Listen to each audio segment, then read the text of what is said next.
UPA के दौर का वो टैक्स जिसे 12 साल बाद मोदी सरकार ने किया खत्म, जाने क्या होगा फायदा। 2012 में यूपीए सरकार में आए एंजल टैक्स को खत्म कर दिया गया है। 23 जुलाई को आम बजट पेश करते हुए वित्त मंत्री सीतारमन ने एंजल टैक्स को खत्म करने का ऐलान किया। एंजल टैक्स स्टार्टअप के लिए होता था।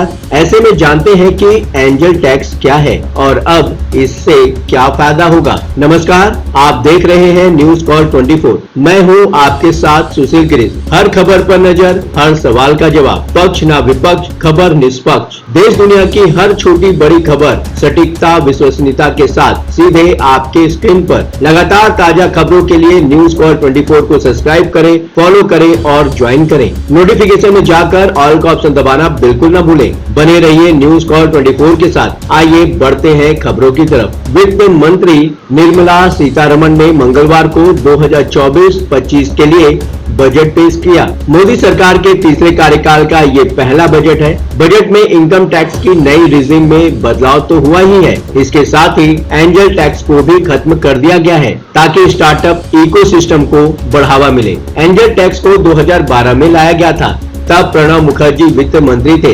इसे इसलिए लाया गया था ताकि स्टार्टअप में इन्वेस्टमेंट के जरिए होने वाली मनी लॉन्ड्रिंग को रोका जा सके। आखिर क्या होता है एंजल टैक्स? एंजल टैक्स को इनकम टैक्स कानून की धारा 56(2)(6)(b) से जोड़ा गया है। अगर कोई स्टार्टअप एंजल इन्वेस्टर से फंड जुटाता है तो उस पर टैक्स लगता है। हालांकि इसका मतलब सिर्फ उन फंड से है जो स्टार्टअप की फेयर मार्केट वैल्यू से ज्यादा है। इसे ऐसे समझिए कि जब कोई स्टार्टअप किसी इन्वेस्टर से पैसा जुटाती है और इन्वेस्टर की रकम स्टार्टअप के शेयर की फेयर मार्केट वैल्यू से ज्यादा होती है, तो ऐसे में उस स्टार्टअप को एंजल टैक्स चुकाना होता है। ऐसा इसलिए क्योंकि शेयर की एक्स्ट्रा कीमत को इनकम माना जाता है और इस इनकम पर टैक्स लगाया जाता है। एंजल इन्वेस्टर उसे कहा जाता है जो स्टार्टअप में फंडिंग के जरिए हिस्सेदारी लेते हैं और ये आमतौर पर ऐसे इन्वेस्टर होते हैं जो अपनी पर्सनल इनकम को स्टार्टअप या छोटी कंपनियों में इन्वेस्ट करते हैं।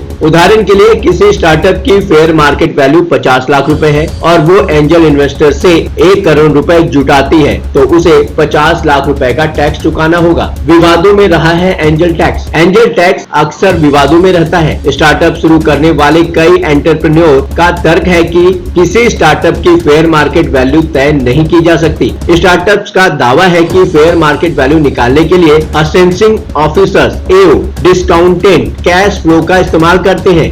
इससे स्टार्टअप्स को नुकसान और टैक्स अथॉरिटी को फायदा होता है। 2019 में लोकल सर्कल्स के एक सर्वे में आया था कि 50 लाख से 2 करोड़ रुपए तक की फंडिंग जुटाने वाले 73% स्टार्टअप्स को एंजल टैक्स चुकाने का नोटिस मिला है। अब तक सिर्फ कुछ स्टार्टअप्स को ही छूट थी। 2019 के आम बजट में सरकार ने एंजल टैक्स के नियमों को थोड़ा आसान कर दिया था। तब सरकार ने department of promotion of industry and internal trade DPIIT में रजिस्टर्ड स्टार्टअप्स को एंजल टैक्स से छूट दे दी थी। हालांकि कहा जाता है कि ये छूट सभी स्टार्टअप पर नहीं मिली थी। सिर्फ ऐसे ही लोगों को इससे छूट मिलती थी जो इंटर मिनिस्ट्रियल बोर्ड यानी कि IMB से सर्टिफाइड थे।